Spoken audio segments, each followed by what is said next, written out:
Hello, Femmes. Happy Monday. I am Violet De Ayala. I'm the founder of FemCity, and you're joining us today for our first panel discussion in the month of December. We thought it would be a lot of fun to pull in a bunch of our FemCity Global members and have these conversations together more in a group setting. This will give you the opportunity to actually learn expertise, wisdom from multiple of our femmes, our team of experts that we love so much. And so today we're going to talk about personal finances. And the reason why we are talking about personal finances is because my intention, along with these beautiful femmes, our intention is to help you navigate the end of 2020 and prepare for a very successful 2021.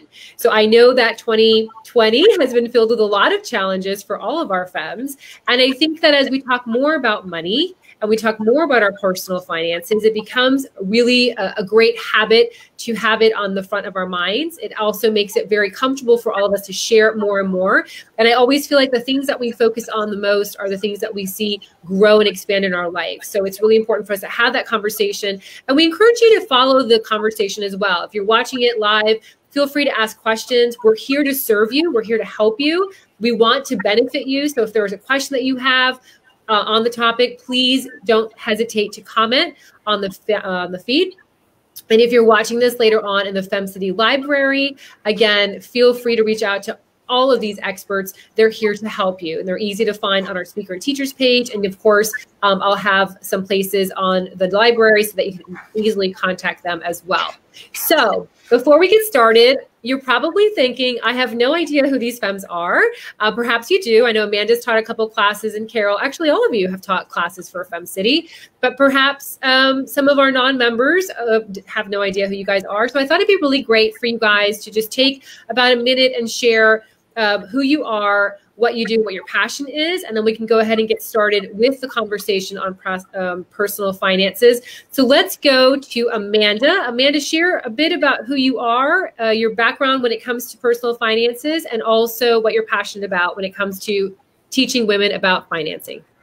Thank you, Violet. My name is Amanda Davis. I own Deluxe Solutions. I provide bookkeeping services to small businesses. When it comes to personal finances, a lot of the people that will come and talk to me are because they are ready to start really paying attention to their financial statements and tying it to how it really affects their personal finances. I'm ready to quit my job.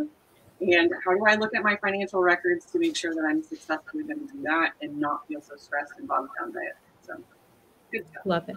Love it. Love it. Thank you so much for sharing, Amanda. Let's go over to Carol. Hello, everyone. I am Carol Ward, and I'm a mindset money coach. So I help business owners manage their beliefs about money so that they can increase their sales, reduce any missed opportunities, and increase their self-confidence along the way. I use my experience and my skills and my knowledge that I've gained as a CPA. I was a controller for many years for a software company, so I'm bringing all that experience about money with me. And I'm also an NLP practitioner, a master practitioner. So I look at money from the hard, cold cash, and as well from the heart center, emotional way as well. Thanks. Awesome. Thanks. Dawn? Hi, everybody. My name is Dawn Santoriello, and I'm the founder and I'm a certified financial planner of BS Financial Strategies. And I help women reach their financial goals with peace of mind and economic confidence. And my passion is showing people how to clear their money block so that they can really see the truth about how money really works. Because there's a lot of misinformation out there. So I'm just here to shed light and help people. Awesome. Awesome. And Stephanie? Hi, everybody. Stephanie McCullough. I'm founder of Sophia Financial. I've been a financial advisor 23 years now, and I really practice holistic financial planning, which means, yes, we do investment management, but that's one small piece of the whole puzzle. We're looking at cash flow. We're looking at what's going on in your head, how do you feel about money, as well as should you be converting to a Roth IRA and all that kind of stuff. Love it, love it. And so just so you guys know that they're all scattered around the country. So we have Amanda's in Des Moines, Dawn and Stephanie are in Philly, and Carol is all the way in Toronto and Richmond Hill. So we have the gamut. We're missing probably one in California. That's the last one that maybe for the future we'll go ahead and add in. So let's talk about personal finances and why we should care about them. What's the big deal? Because someone might be watching right now and saying, I who cares about personal finance? Why does it even matter to me? Why do you think it's important for us to have that conversation with women? And let's do the same round. Amanda, Carol, Dawn, and Stephanie. I'm only going to drop just a little bit on this. I was just coming through my Facebook memories. They can be good and they can be bad. But 10 years ago today, I started looking for my very first house. And I had no idea how I was going to do that. So I spent 5 years before that trying to figure out a budget and at least being mindful of it. Coming through my bank account records and getting a good idea of what I had and if I was saving money, but I still didn't do it right. So I'm going to let somebody else kind of like talk about how to do it right. I love that. Carol? Sure. You know, one thing that I really rely on is the budget. The budget really streamlines all the expenses. To me, it's a snapshot. And I call it the magical snapshot because it shows the income and revenue coming in and it shows ways to control your spending. And notice I said control because we could choose at any moment how we want to spend that expense. Do we want to spend it a lot on dining? Or do we want to take that money and put it towards paying off our debt, which will free us up so that we can have extra money to start investing? So for me, budget, and Violet, you probably hear me sing this song over and over. Budget for me is magical. It's a tool as business owners that we really need to start using.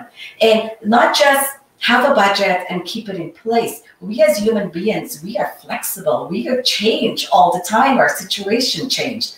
COVID-19, here we are in a totally different circumstance. So our budget have to reflect the situations and the changes that are going on with us. So that's one thing I will say, definitely budget, and track it. Don't just have it there and leave it. You need to follow up monthly. And I'll leave someone else, one of you lovely ladies, to talk about cash flow because that's my second king. Cash flow. But I don't want to take the shells, so I'll leave it to someone else. Thanks. Dawn?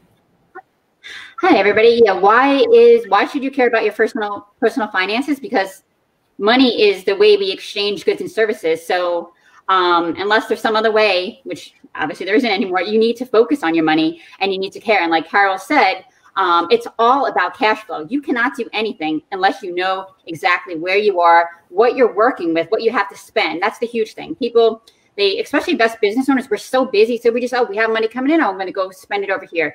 We really have nothing to track that. And we're so busy. We need some simple solution, which is also why I came out with my cash flow management program, which you've probably seen in the thing, Get Real With Your Money, because that's the first step. You can't do anything unless you know where you are.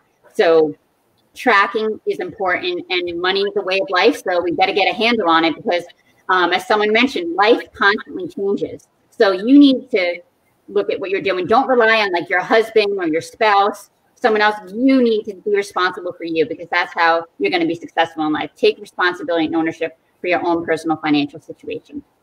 Love that. Stephanie, want anything to that? Yeah, so, so many of my clients especially feel really stressed about the money stuff, and they feel so anxious when I force them to think about it, and they'd rather not think about it. But the thing is, when you feel that kind of anxiety and stress and the not knowing and the out of control, the solution to that is to pay attention and to look at your money. Money is connected to all the most important parts of our lives, our feelings of self-worth, our security, our relationships, our careers, and fulfillment. We have to pay attention to it. So yeah, I think it's really crucial, and I agree with everything everyone else said. Yeah, I love that. I was thinking about one of my mentors is Joan Barnes, the founder of Gymboree. And one day we were talking about business numbers. This is many years ago. And she was like, Violet, you need to know your numbers. You need to know your numbers. And I thought I did. I was like, I know them. And she's like, no, you need to really know your numbers.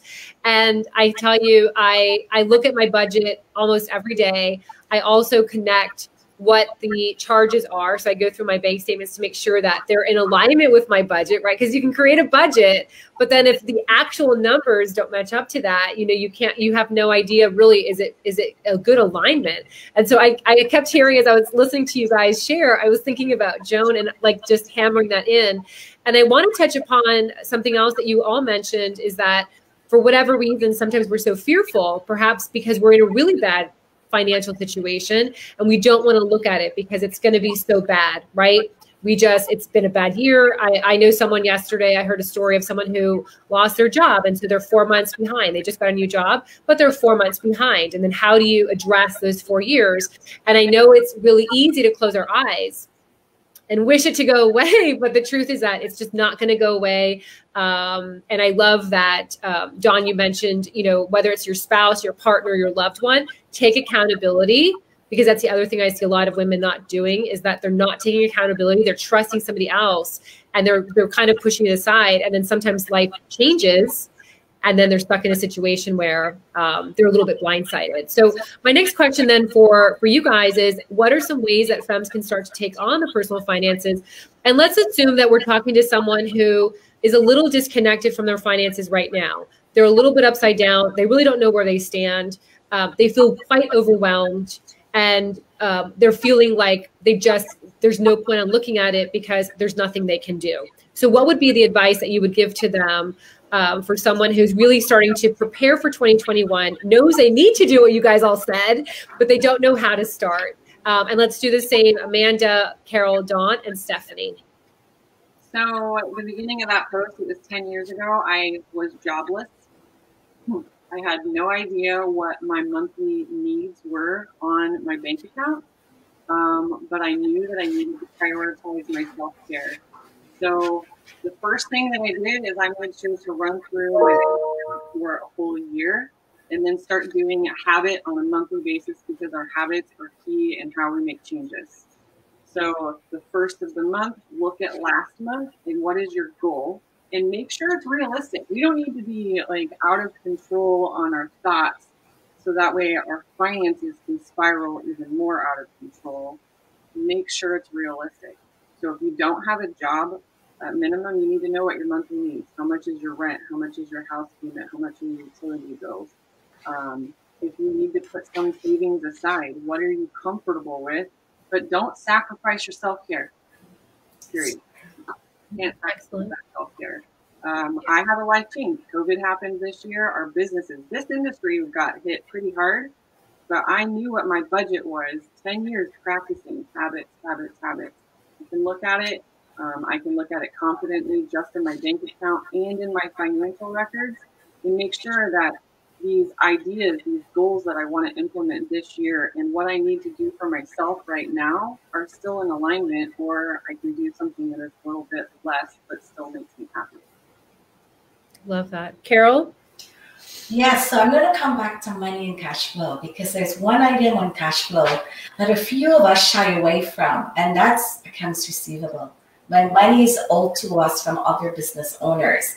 Sometimes we tend to say, oh, they're friends, they're going to pay us. And time goes on and the amount is overdue. And we find it a little uncomfortable then to step out of our comfort zone to ask for this money. So I just want to share that we're all business owners. We all realize that when we get a service, there is a trade, a service for money. And don't feel uncomfortable. Just step out of your comfort zone and ask for that money.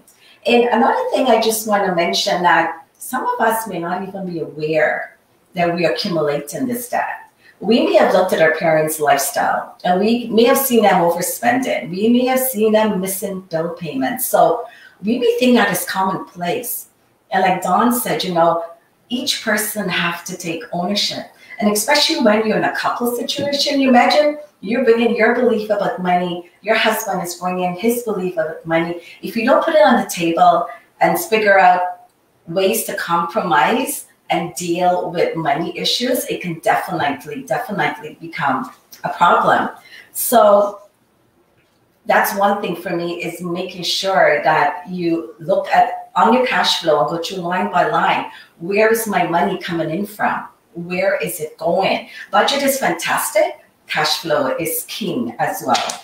And another thing I just want to quickly share some ideas on is on credit cards. Right away, credit cards can have an upside and a downside. The upside is that you've got that credit card, you're getting, you can track it you're getting credit history on there. The downside is it could be a trap. You could be spending more than you can really afford and living beyond your means. So be very careful when you're using your credit cards. So that's something I would say, list right away all your credit cards, how much you owe, and the interest beside it, and then speak to a financial advisor, and they will tell you the best way on how to deal with your debt. But that's the first step, is to list all your liabilities out so you can start dealing with it.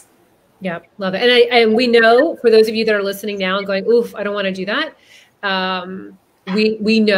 We understand that it might be uncomfortable, but it's kind of like, in order for you to have wealth, in order for you to have that control, this is a necessary step. Dawn and Stephanie, do you guys want to add anything to that? Sure. Two things. One, there's two sides. There's the actual physical number side, but now there's the emotional side, which we have to address the emotional first, because otherwise you're going to keep being upside down. So number one, forgive yourself. Don't have any shame, because people who are making 6 figures are upside down. And it's all back to because our money isn't aligned with our values. And we have these old stories that we're playing over and over. So you need to clear all that out, forgive yourself, and know that you are like totally limitless. You can create something out of nothing just by shifting your energy and getting into the vibration with a higher frequency. And then now finally, okay, we all know how to like do the budgets, track our expenses, like in the general sense. Just like we all know, okay, we know how to lose weight. But do we do it? No, you know what? Because you need accountability. You need to hire a professional, such as one of us on this call or anyone you feel comfortable with, to help get you, to coach you along, because it's so much better when you have like that accountability. And then once you get the mindset right, we're not going to get back into debt because we want to solve that. We know we're on the proper vibration. Now, here's what we do with your finances. And another big thing, you totally have to be open-minded to new ideas, because a lot of stuff that we're taught out there doesn't work. Me being a CFP, I was taught all the time, like, that's really not how you really create wealth. The wealthy people don't do it that way. So you need to get the real truth of the matter and how to handle your finances to actually build real wealth, not to benefit like government or some big financial institutions. So again, it's basically mindset to slip out of that, so we're never going to go back there. And if we do slip, we have the tools to bring ourselves back to the higher level, and then working with somebody who knows how to truly build wealth and really help you in a holistic approach, which is like Stephanie said. So there you go. Love that. Stephanie? Yeah, I think the biggest barrier people have is, they worry about looking at their numbers. And I always say the numbers on the page aren't judging you. The judgment and the stories are coming from our heads and our own self-judgment. So we need to find a way to try to let that go so we can look at the numbers. I sat down with a client years ago, and she was so stressed about retirement. And we looked at a couple of things, her Social Security benefit, and she was entitled to a small pension. And she said, oh, I won't be living on cat food, right? Like, it wasn't a lot of money, but she didn't know she was entitled to that benefit for the rest of her life. Like, sometimes looking at the numbers brings you peace of mind that you didn't have before. I love that. So some notes that I took down as I was listening to you guys share, the energy. I love that we talked about when we have to get someone to pay us, right? I know so many femmes that are in that situation where they're, they have clients and the clients haven't paid them, and now it's 30 days past, and now it's 60 days past, but I love that we brought that up, because I always viewed it, and I was that person many, many years ago when I was running my PR and marketing agency.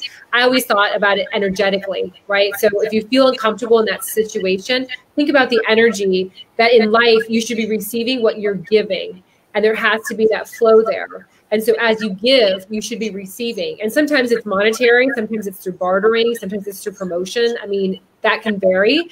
But the reality is you need to step forward and collect that, because that's energy that you've already brought out to the world, and you need to bring it back so that you have that energy still fulfilled. And also the debt. I love that you mentioned, I think it was Dawn who mentioned that as we become some people that make 6 figures are still in debt. Right. And I think that's a misconception that a lot of times people say, well, once I hit $3,000 a month in revenue, I'm going to be set. And then all of a sudden they make $3,000, and then they actually now are spending more. And then they make $4,000 and they're spending more. So I love that. I think each of you touched upon the reality of seeing what that emotional connection is, what's really going on, because you will never then have enough if you haven't really faced what that narrative is, perhaps from your parents, perhaps because there's just something else going on there that you continuously spend beyond what you're bringing in. And the numbers don't lie, right? Numbers are numbers. Numbers don't lie. That's what you spent. I remember I'm older, so whatever, 25 years ago, Steve and I had purchased our first house in North Carolina, and we were hosting dinner parties every Saturday, and we were having so much fun. And then we started looking at buying investment properties, these quadruplexes. And so we had to do our budget to see if we could afford to buy these quadruplexes. I was spending $1,200 a month entertaining my friends on Saturdays at these dinner parties. I had no idea it was so much, because by the time you buy the wine and then the little appetizer and you go to the farmer's market, you buy the little vegetables, it was $1,200. I would have never, I would have thought, had you asked me, I would have been like, probably $200. I probably would have been like, oh, it's cheaper to have them all come over than going out to dinner. In my mind, I had to look at the numbers and realize, oh my gosh, this is expensive. Having friends come over is really expensive in that capacity. So I've been there before as well. Final tips as we wrap up. And it's getting staticky for me on my end. I hope you guys are able to hear on your end for those that are watching. Yeah, it's good still? Okay. Let's go ahead and give final tips for those that are looking to really make 2021 the year that they get all of their personal finances perfect, on track, and they're able to start saving also. Because I know that's another question that many femmes have, is that they can't save because they're barely making ends meet. And we have some love coming through, by the way. Samantha says, totally, the emotional connection is so important to understand. I find so many of us women have hangups surrounding money, our billing, and our self-worth. Totally, Samantha. And we're doing more classes for members in 2021 all around that, because we see it as a pattern. And Cecilia in South Texas says, all good. Nicole in Dallas is watching also, and a femme from West Coast, and Provence. Martine is watching from Provence, France. Okay, so final tips that you guys have for those that are really trying to prepare. I know there's not much we can do from yesterday, but there's a lot we can do from today moving forward. What would be a tip that you would share for these femmes? And we'll do the same roundtable, Amanda, Carol, Dawn, and Stephanie. So 10 years ago, I didn't realize I was going to be doing my business. I didn't realize I was going to be managing and monitoring my finances as a budget.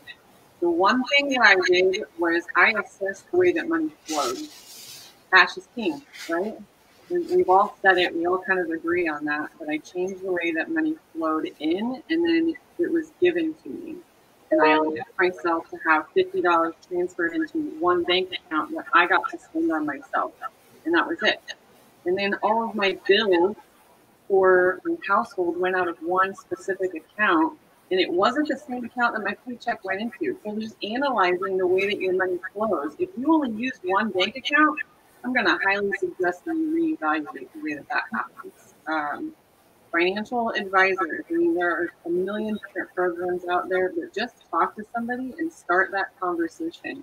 Can you look at the way that my money comes in, and can you help me make those changes? Just ask for help. I mean, we're dealing with the same thing, and we want the mindset shift. Yeah. Even though life changed this year, I didn't really feel like my finances took a hit because I was emotionally present for everything else, and I gave myself that ability this year. And it was all based on my budget. So. I got chills hearing you say that, Amanda. Thank you so much for sharing. And I love your story, by the way. I know we've captured it on Fem City before, but I love your story. I love that you always share from that perspective, because I think that connects with other humans. I think the more we talk about finances, the more women see women talking about it over and over again, I think it becomes more comfortable for them to ask the questions and to seek help. So thank you so much. I had a client call me yesterday, and she said, I wanted to thank you because, last year when we started working together, I wanted to understand profit first and constantly look at my financial records. She said the same thing, even though her business was adversely affected by COVID, like most of us have been, she hadn't felt it because she really changed the way that money flowed through her bank accounts and then back to her. She changed the way that she looked at everything, and it was not just me, but it was other financial advisors, it was other business owners, and we all just kept the conversation going. No matter what our emotions are, we need to be aware of that and share it, so that way we can get back to what's important and making sure that we're at minimal financially comfortable just to live. So it's fun. I love it. Yeah. Thank you. Thank you so much, Amanda. All right, Carol. Yes, and we've already touched on cash flow and the budgets, which we really need to have in place going forward to 2021. Evaluate how we did 2020 compared to our budget, see where we can change it up. And of course, it's going to be totally different because this was a very different year. So when you're doing your budget for 2021, remember, we're still not even clear. We still have a few more months where we're probably going to be in the same situation. So be realistic when you're setting up your budget. And as you look at your cash flow and you're managing your cash flow, see where you can cut down on certain expenses, what it is you want to do. And that if you could only do today, if you hadn't spent. And for me, and I know Violet know me and my Tim Hortons and how much I spend on coffee. And when I realized how much I was spending, I was able to put that money towards something else. One other thing I want to talk about is goals. We are now getting ready to set our goals for 2021. And one question I would ask each of you to ask yourself, are you interested in this goal or are you committed? So the difference is, if you're interested, any distractions that come along, you will swing over there because you're not 100% invested. When you're committed to that goal, you're 100% invested. Nothing can sway you, nothing can pull you. So look, when you are putting your goals together, put yourself in an emotional state. Where is it you want to be? How will I feel? What would it look like? What would it feel like when I get there? And take those feelings and bring it back to now.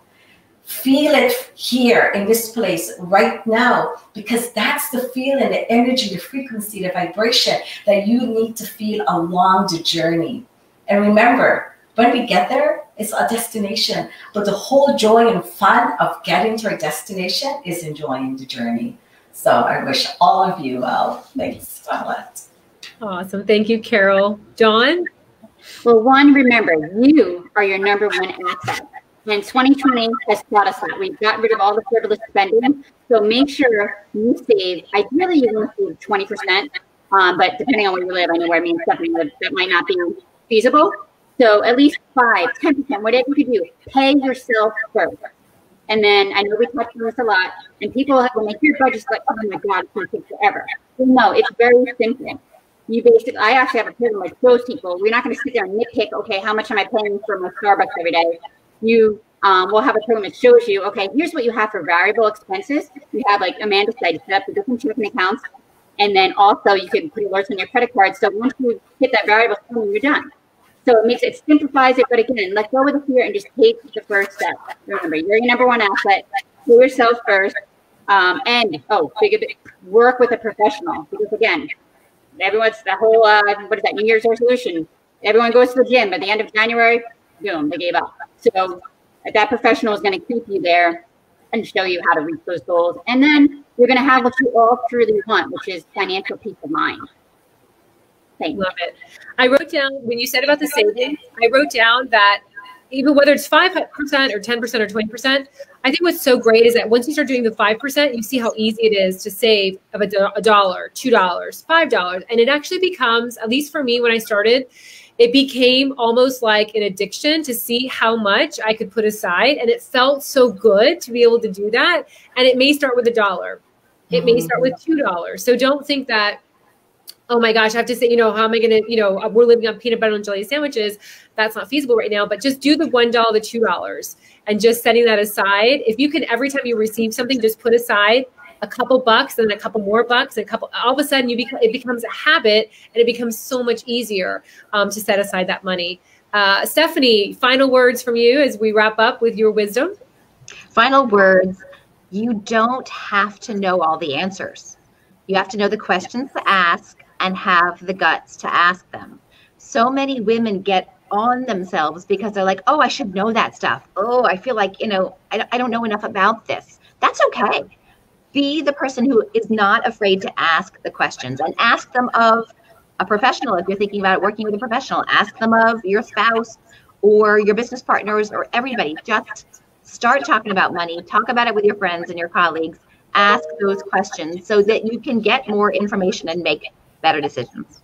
I love that. Yeah. And the more you talk about something, I think it's also very helpful for other women to hear you asking the questions, to hear you wanting to say, you know what, I want to do better with my finances in 2021. It gives permission to other people to also awaken themselves, to be in that space, to have better finances for 2021. So we've got some love that came through. Let me start from the top. Brenda Elizabeth Williams says, thanks, ladies. So inspiring. Again, Cecilia says, so wonderful. Thank you, ladies. And then Samantha mentioned hearing a lot of echoing at times to get rid of the echo effect. Oh, yeah. Okay. Well, we just read that. I know I was hearing the echo too. It's our first time doing StreamYard with everyone on there. So thank you so much, Samantha. We'll try that for next week. All right, ladies, this was wonderful. Thank you so much for joining us. And I will have all of your websites or ways to get in touch with you on the Fem City Library. So for those femmes that would like to watch us in the Fem City Library later on, it will be there for you. And again, we're going to create more of this kind of topic for 2021 because we recognize that we just need to have more conversations about money, finances, and self-worth when we go into 2021. So if there's any way that we can serve you guys more, let us know. You can visit femcity.com. I know we're all like, yes, yes. Yeah, so 2021 is going to be a great year. And bravo. Thank you to all of you guys for sharing all your wisdom today. I love you guys so much. Thank you for making the world a better place with your presence. And we'll see you guys back here next Monday. Thanks. Bye. You too, Violet. Thanks.